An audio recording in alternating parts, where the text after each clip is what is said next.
В эфире новости, в студии Анастасия Кобызева. Здравствуйте. Вот главные темы. Треть жителей Мирнинского района защитились от сезонного вируса гриппа. До какого числа продлится вакцинация?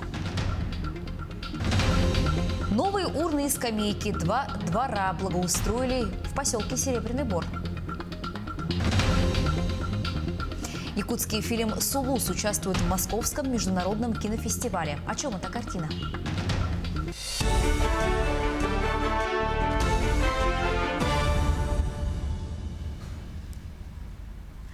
Отказ продавца в обслуживании граждан без масок не будет определяться как нарушение прав потребителя. Об этом заявила уполномоченный по защите прав предпринимателей в Якутии Альбина Кычкина. Она отметила, что выполнение всех санитарных требований работниками сферы торговли и услуг позволит снизить распространение коронавирусной инфекции. Также уполномоченный по защите прав предпринимателей подчеркнула, что при выявлении нарушений объекты будут закрывать. Провести предстоящие выходные дома, отказаться от посещения публичных мест и ограничить использование общественного транспорта из-за распространения COVID-19. Такие рекомендации россиянам дали в Министерстве здравоохранения страны.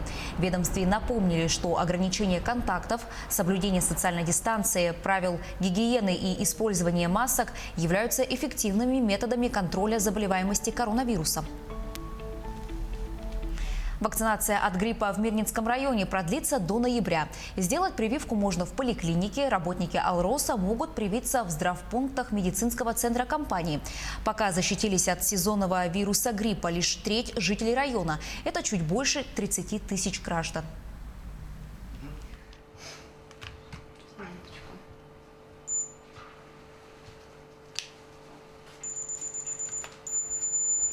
Температура нормальная, 36,5. Повысилась.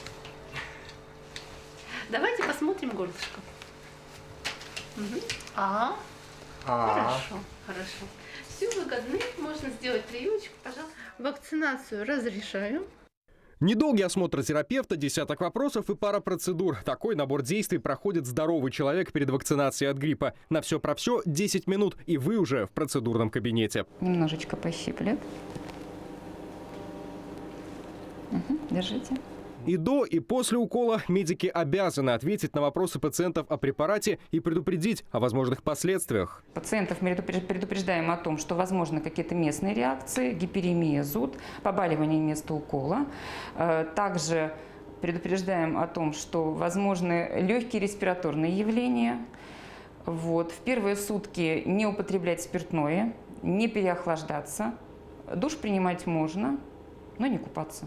Укол убережет от гриппа и его осложнений, например, отита, бронхита, пневмонии, инфаркта миокарда и инсульта. Действует защита примерно год. Противопоказаний немного. Прививку не поставят, если у вас аллергия на куриный белок, обострение хронического заболевания или простуда. Сейчас в связи с сложившейся эпидобстановкой мы спрашиваем, чтобы хотя бы в течение месяца не было простудных заболеваний никаких, месяц-два.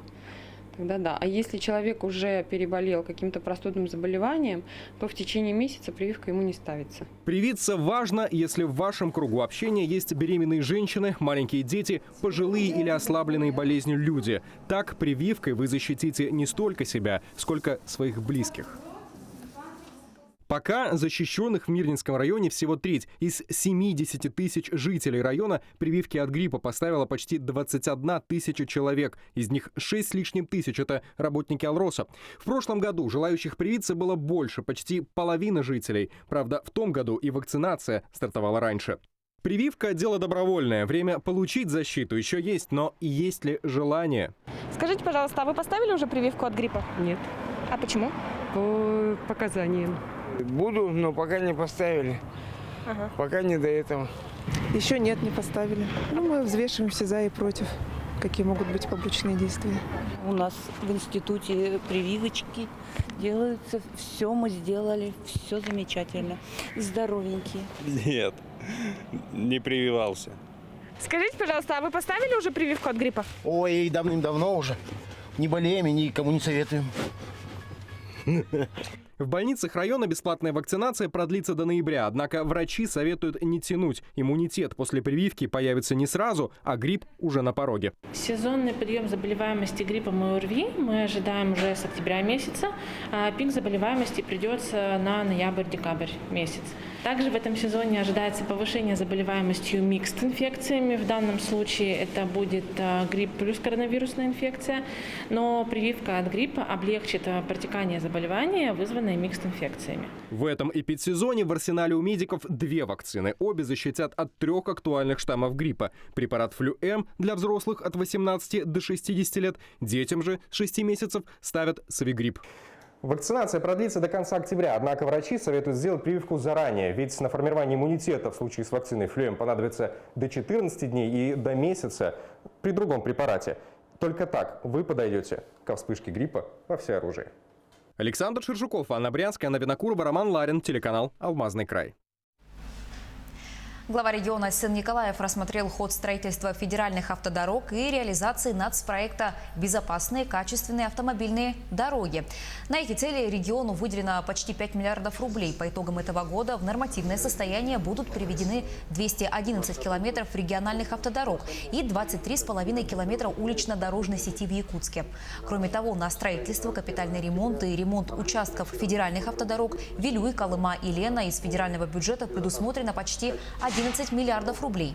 Сын Николаев подчеркнул, что в Якутии, несмотря на то, что в целом количество дорожно-транспортных происшествий остается на прежнем уровне, прослеживается положительная динамика по снижению аварийности на участках федеральных автодорог и количеству погибших и раненых. Между тем, замруководителя Федерального дорожного агентства Роман Новиков положительно оценил опыт Якутии по реализации национального проекта. По его словам, все удобства и комфортные условия, создаваемые на участках, направлены на улучшение качества жизни людей. Роман Новиков пожелал не снижать достигнутых показателей и усилить проведение превентивных мер. И заявил, что Федеральное дорожное агентство продолжит мероприятия по установке на введенных участках автодорог, электроосвещения и систем регулирования дорожного движения. На переправе Якутск-Нижний Бестях в тестовом режиме заработал единый накопитель. Он позволит упорядочить движение автотранспорта, погрузку и выгрузку судов. Многолетняя проблема региона близится к завершению. Тему продолжит Виктория Федорова. Всего в окрестностях Якутска действуют 3 паромные переправы. Каждое лето по направлению Якутск-Нижний Бестях разыгрываются настоящие баталии с ссорой и руганью. Нередко доходит и до рукоприкладства. Для решения наболевшей проблемы в конце августа этого года правительство республики рассмотрело и утвердило комплексные планы по развитию территории причалов. Заезжают машины в чистую зону, на корабль, соответственно, оплата, касса, единый тариф, единая система обеспечения. Есть свободный паром. Этот паром сразу подается, чтобы снять эту очередность и так далее, и так далее. И регулируется весь поток машин. Если раньше каждый перевозчик был сам по себе, наладить порядок на переправе, особенно в сложные сезоны и в выходные дни, было практически невозможно. Сегодня же частные перевозчики объединились в одну общественную организацию. Чтобы упорядочить движение автомобильного транспорта, избежать столпотворения, столкновений, каких-то там драк, разборок, объединились в прошлом году в середине навигации, объединились в единое расписание с компанией «Лентранс» и стали работать уже с 7 паромами по единому расписанию. А для удобства автомобилистов Министерством инноваций Республики разработано мобильное приложение, которым водители могут начать пользоваться уже со следующей навигации. Также будет сформирована одинаковая стоимость проезда. На сегодня установлены дорожные отбойники, полусферы для разграничения полос, шлагбаумы, светофоры и КПП. Сам накопитель представляет из себя огороженную площадку для проезда и ожидания транспорта. Определена схема движения, установлены камеры видеонаблюдения, камеры нарушений правил дорожного движения, соответственно, элементы благоустройства, торговые точки, санитарные зоны. Ну и, соответственно, это все позволит, также прозрачно проводить все платежи. Михаил Алексеев вот уже на протяжении 15 лет занимается грузовыми перевозками. Сегодня его полностью нагруженный бревнами КАМАЗ должен перебраться через реку. Только надо причал грузочки просто поставить, номер 3, 4, и вообще будет хорошо, нормально все будет тогда. Все отлично сделали. Ага. Перевозками занимаюсь. Вот. Иногда приходится через реку, постоянно почти в основном ехать.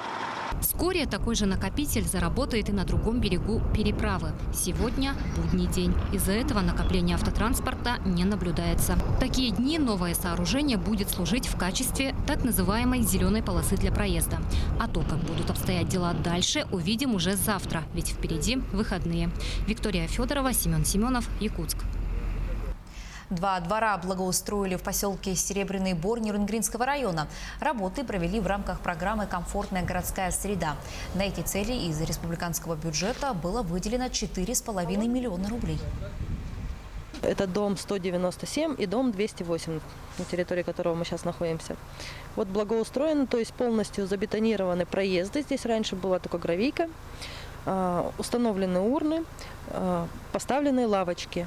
Лавочки жильцы на зиму решили убрать в подвальное помещение для сохранности, на лето назад поставят. В конкурсе короткометражного кино 42-го Московского международного кинофестиваля участвует 14 картин из 12 стран. Россию представляют 3 фильма «Чистота» Павла Стратулата, «Руки» Кати Скакун и «Сулус» Анастасии Борисовой.